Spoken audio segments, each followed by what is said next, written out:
Hello everyone, my name is Dimitri Sane, or you may call me as Mr. Insane. There are many actors that I appreciate and enjoy, both past and present. But when it comes to my favorite actor, that answer will always be funny comedian Jim Carrey. He's one of the funniest comedians that I've seen in my childhood, and I usually don't get tired of his movies very much, whether from his starring roles, from both comedies and dramas, TV appearances, minor roles, the list goes on.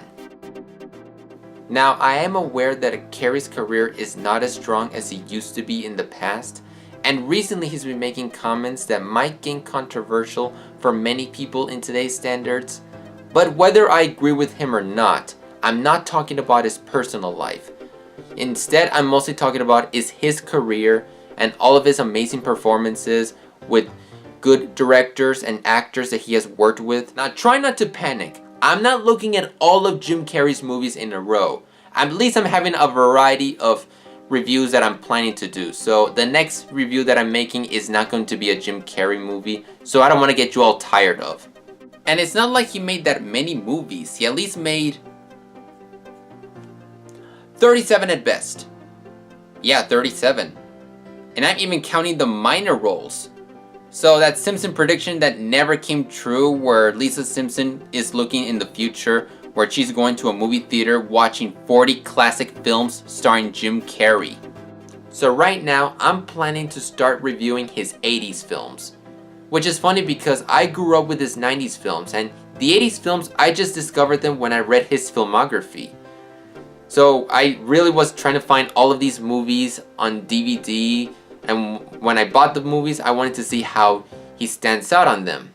I know he was not going to be the star in all of these films, but that's what makes it more interesting. So right now, we're going to start to review, if it's not his first movie, Rubberface.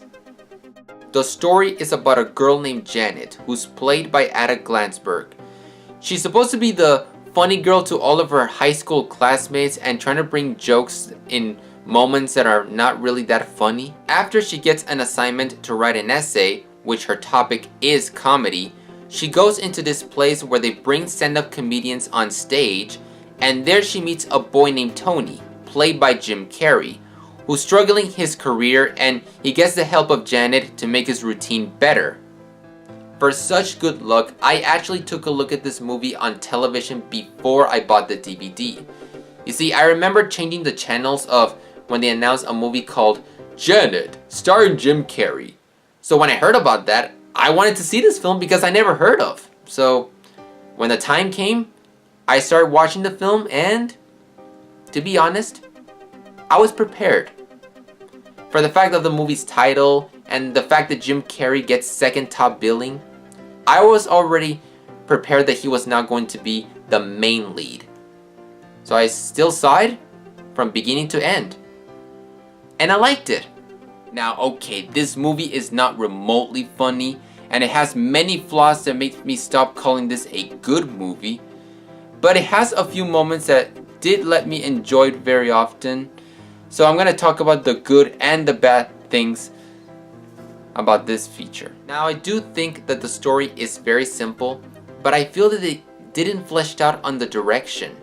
Like, the pacing feels very dull. Like, there are moments where they could develop these characters into this particular scene, but then they just cut and goes to another scene. And it does it every time until the very end. Which, I'll be honest, the ending is the best part of the movie. Now, it also doesn't help that the movie is less than an hour on running time. Before we talk about Jim Carrey, let's talk about our real main character, Janet. Now, I'll give credit to Ada Glansberg, who, this is the only movie that she's ever worked on. She can actually be pretty funny at times. I mean, she's not Jim Carrey, but she can actually do some funny voices that can bring me a few chuckles and smiles here and there. But unfortunately, one of the problems with her performance is on the emotional parts. She just sounds whiny, annoying, and just plain irritating. I know she's supposed to play a teen character where she feels that no one understands her, not even her mother, and always has to play this funny girl with all of these high school kids. but this direction just harms her performance. I think that the best example for this is the part where Jim Carrey is trying to tell her about all the problems that she has that he has noticed about her. And yet, she still gets mad at him and tells him, "Oh, I thought you understand me. I thought you were my friend. Oh, I hope your comedy fails." See, these are the sorts of lines of dialogue that I cannot stand a character like this. One of the best parts of this film is, ironically, Jim Carrey. Mostly because he has some charm and likability that he can work with a screenplay that isn't even that great to begin with.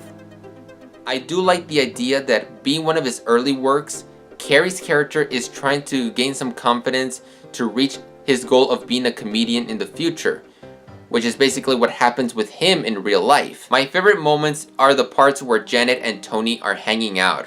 Again, Ada Glansberg is not a great actress, but she's fine when she's hanging out with Jim Carrey.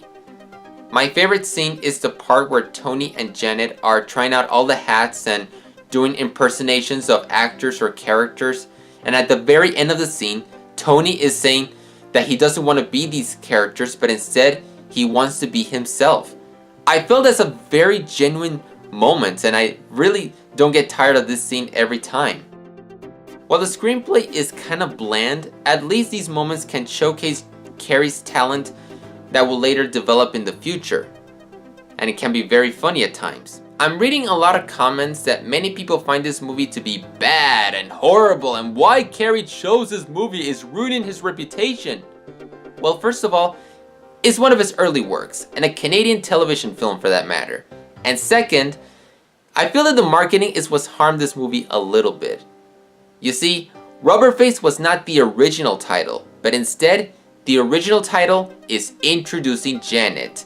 Like, Janet is the main character and she doesn't even appear in the covers or posters for that matter. Like, they changed the title because Carrey was already a big star in the 90s, and that's why they had to change it to be more marketable, because Jim Carrey. It happens a lot in some of his Canadian movies, like before he went to Hollywood, and in all honesty, Rubberface is the least bad of this sort of thing. If you want to know which is the worst in that department, is a movie titled All in Good Taste. Mostly because Jim Carrey is not the main nor a supporting role. He's a very, very minor role. He doesn't even have a name on his character. He only plays a photographer. And yet they still slapped his name and face into the movie's cover onto this terrible movie. Which, by the way, I am not reviewing this movie very sooner. I don't own the DVD, mostly because there's no Region 1 version. So I saw it once online and it sucked. So move on. In conclusion, it's not a really great movie and I can totally see why many people hated it. But in all honesty, there are a few moments that stop me from disliking it. Most of the good parts are the ones with Jim Carrey, and his moments with Janet are pretty decent, and the ending is very suitable. But outside of that, everything else feels very flawed. The story is simple but not really engaging. Our main character can bring a few chuckles, but it's hard to sympathize with her when her performance is not doing it justice. And the editing is just dull. It's not the worst Jim Carrey movie, but it's a good start, but it's not gonna be a really memorable one. So if you're expecting a quirky Jim Carrey comedy with over-the-top performance, you can skip this one out.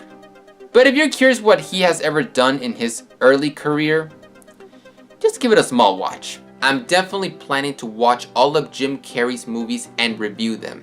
But like I said, I want to have a variety of movies, so not every review is always going to be Jim Carrey. Unless if you ask me to. But that's all for today, and I'll see you into the next review. See you later.